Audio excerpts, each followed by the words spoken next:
روایت ہے، اور ابھی میں اس کا مختصر سا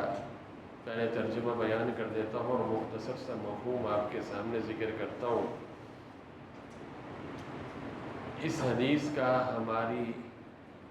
اخلاقی زندگی کے ساتھ بہت گہرا تعلق ہے، بہت گہرا تعلق۔ کاش کہ اس نیت کے ساتھ اس حدیث کے مضمون کو سنا جائے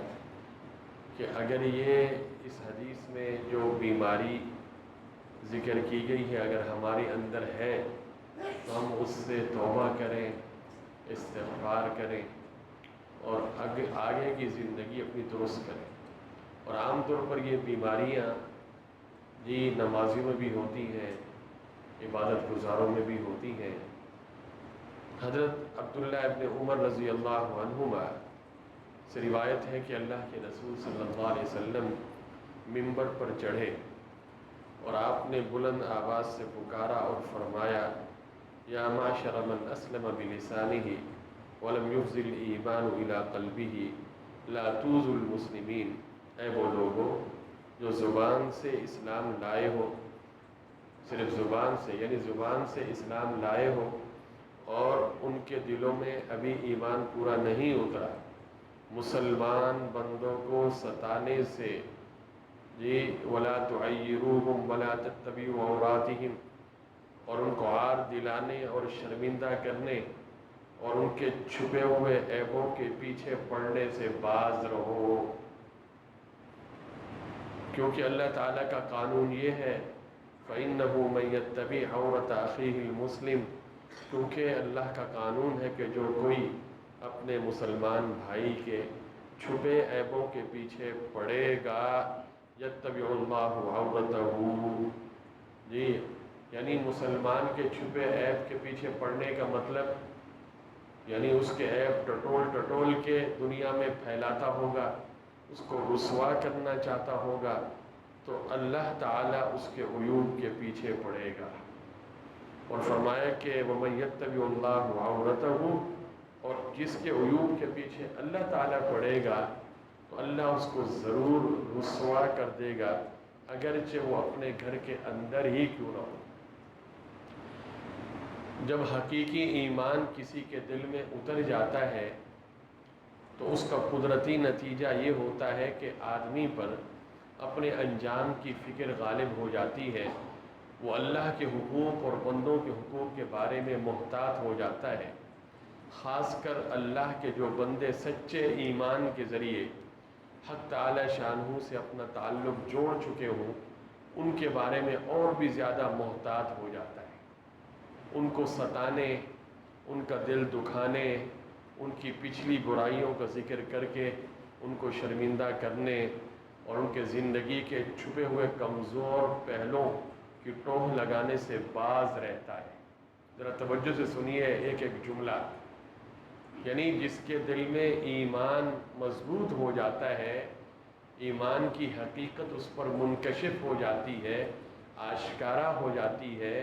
تو اس کو بس اپنے ہی انجام کی فکر ہوتی ہے، وہ اپنے ہی بارے میں سوچتا رہتا ہے کہ میرا انجام کیا ہوگا، وہ دوسروں کے بارے میں جی دوسروں کے عیوب کے پیچھے نہیں پڑتا، دوسروں کے کمزور پہلو نہیں ٹٹولتا، خاص طور پر اللہ والے جو نیک اور صالح لوگ ہوتے ہیں ان کے پیچھے نہیں پڑتا، ہو اس کا دل پاک اور صاف ہوتا ہے، ان کے عیوب وہ تلاش نہیں کرتا۔ یہ کیفیت کس کی ہوتی ہے؟ اس اللہ والے کی ہوتی ہے جس پر ایمان کی حقیقت منکشف ہو چکی ہوتی ہے، ایمان کا ذائقہ وہ چکھ چکا ہوتا ہے، اور اس کو اپنی ہی پڑی ہوتی ہے، اپنی ہی فکر ہوتی ہے، دوسروں کے پیچھے نہیں پڑتا زیادہ۔ وہ کہتا ہے پتہ نہیں میرے ساتھ کیا ہوگا، میں نے قبر میں جانا ہے، میدان معاشر میں جانا ہے، اس کے بعد اتنا فالتو وقت نہیں ہوتا کہ وہ دوسروں کے عیوب کے پیچھے پڑا رہے۔ لیکن کچھ لوگ ایسے بھی ہوتے ہیں جن کے دل میں ایمان کی حقیقت نہیں اتری، صرف اسلام کی باتیں زبان سے کرتے ہیں اور دل کے اندر ایمان نہیں اترا۔ جی اب یہ لوگ کیا کرتے ہیں، اپنی فکر کی بجائے وہ دوسرے کے عیب ڈھونڈتا پھرتا ہے، یہ بندہ خاص کر اللہ کے ان بندوں کے پیچھے پڑتا ہے جو اللہ کے ساتھ ایمان اور ابدیت کا تعلق قائم کر چکے ہوتے ہیں۔ عام طور پہ جو اللہ والے ہوتے ہیں، نیک اور مخلص، اللہ تعالیٰ ان کو عزت عطا فرماتا ہے معاشرے کے اندر، اور اس کا رویہ یہ ہوتا ہے کہ یہ جلتا ہے اس اللہ والے کی، کیا کہتے ہیں، اللہ والے کا جو مقام معاشرے میں ہے اس سے یہ جلتا ہے، حسد کرتا ہے، اس کو گرانا چاہتا ہے۔ اور گرانے کا طریقہ کیا ہے کہ لوگوں کے سامنے اس کے کمزور پہلو تلاش کرے گا اور دنیا میں پھیلائے گا۔ آج بھی دنیا میں کتنے لوگ ایسے، وہ کبھی جو صاف صریح گناہ کا کام کر رہا ہوگا اس کے بارے میں نہیں بتائے گا کہ یہ جو ہے جی فلاں گناہ میں مبتلا ہے، فلاں ہے، اور اس کو تبلیغ بھی نہیں کرے گا، دعوت بھی نہیں دے گا۔ لیکن جو اللہ والے اور نیک لوگ اور صالح لوگ ہیں، بس ان کی برائیوں کے پیچھے پڑا ہوگا، جی اللہ والوں کے پیچھے پڑا ہوگا، وہ ایسے، وہ ایسے، وہ ایسے، وہ ایسے۔ یہ مخلص مومن کی نشانی نہیں ہے جی۔ تو یہ ان لوگوں کو گرانا چاہتا ہے جی، لوگوں کی نظروں کے اندر، اور ان کی غلطیوں کی تشہیر کرتا ہے، ان کو بدنام اور ذلیل کرنا چاہتا ہے۔ اللہ کے رسول صلی اللہ علیہ وسلم نے اس حدیث میں ایسے لوگوں کو متنبہ کیا، خبردار کیا، آگاہ کیا ہے کہ وہ اس حرکت سے باز آئیں، اس حرکت سے باز آئیں، اس حرکت سے باز آئیں، اللہ کے ایمان والے بندوں کو بدنام کرنے اور ان کے مقام کو گرانے اور ان کے چھپے ہوئے کمزور پہلو کو اچھالنے کے مشغلے کو ترک کر دیں، ورنہ کیا ہوگا؟ آخرت میں تو جو ہونا ہے ہوگا، دنیا میں کیا ہوگا؟ ایسے آدمی کے ساتھ دنیا میں کیا ہوگا؟ فرمایا کہ آخرت سے پہلے اس دنیا میں بھی وہ ذلیل کیے جائیں گے، اور اس ذلت و رسوائی کی مار ان پر ضرور پڑے گی۔ اگر بالفرض ذلت و رسوائی سے بچنے کے لیے وہ خانہ نشین بھی ہو جائے، گوشہ نشین بھی ہو جائے، جس نے اللہ والوں کو بدنام کرنے کی کوشش کی تھی، بعد میں چھپ بھی جائے، جیسے حدیث کے الفاظ میں تھا کہ اگرچہ وہ اپنے گھر کے اندر کیوں نہ ہو، اپنے کجاوے کے اندر، وَلَوْ فِي جَوْفِ رَحْلِهِ، یعنی خانہ نشین بھی ہو جائے، تو اللہ تعالیٰ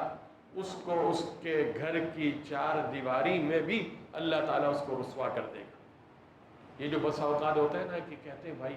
فلاں آدمی یار کیا ہو گیا اچانک، جی کیا کہتے ہیں اس کا مقام گرا دیا گیا، دنیا میں ذلیل ہو گیا، جی اللہ والوں کے ہاں ذلیل ہو گیا، ورنہ پہلے تو ایسا تھا اور ایسا تھا، ایسا تھا۔ یہ ایسے نہیں ہوتا، یہ قدرت کی طرف سے فیصلے ایسے نہیں ہوتے جی۔ جس کا آدمی کا مزاج یہ بن جائے کہ وہ اللہ والوں کے جو عیوب تلاش کرے، اللہ والوں کو لوگوں کے ہاں ذلیل و رسوا کرنے کی کوشش کرے جی، سلف صالحین نیک لوگ ان کے بارے میں بدگمانیاں دنیا میں پھیلاتا رہے، تو ایک وقت ایسا آتا ہے کہ اللہ اس کو چاہے وہ اپنے گھر کے کوٹڑی کے اندر بند کیوں نہ ہو، اللہ اس کو وہاں بھی ذلیل و رسوا کرے گا۔ تو اس حدیث سے یہ سبق سمجھ میں آتا ہے کہ آدمی کو اپنی فکر کے ہی اپنے انجام کی فکر کرنی چاہیے، اللہ والوں کے خفیہ راز، ان کے کمزور پہلو اور ان کی جو کیا کہتے ہیں ان کے جو چھپے ہوئے عیوب ہیں ان کو تلاش کر کے پھر لوگوں کے سامنے تشہیر کرنا، بتلانا، یہ صحیح طریقہ نہیں۔ اس سے آدمی کو توبہ کرنی چاہیے، استغفار کرنا چاہیے۔ دعا فرمائے اللہ رب العالمین اس مبارک حدیث سے جو سبق حاصل ہو رہا ہے وہ ہم سب کو وہ یعنی سیکھنے کی، سمجھنے کی، اس پر عمل کرنے کی توفیق نصیب فرمائے برحمتک یا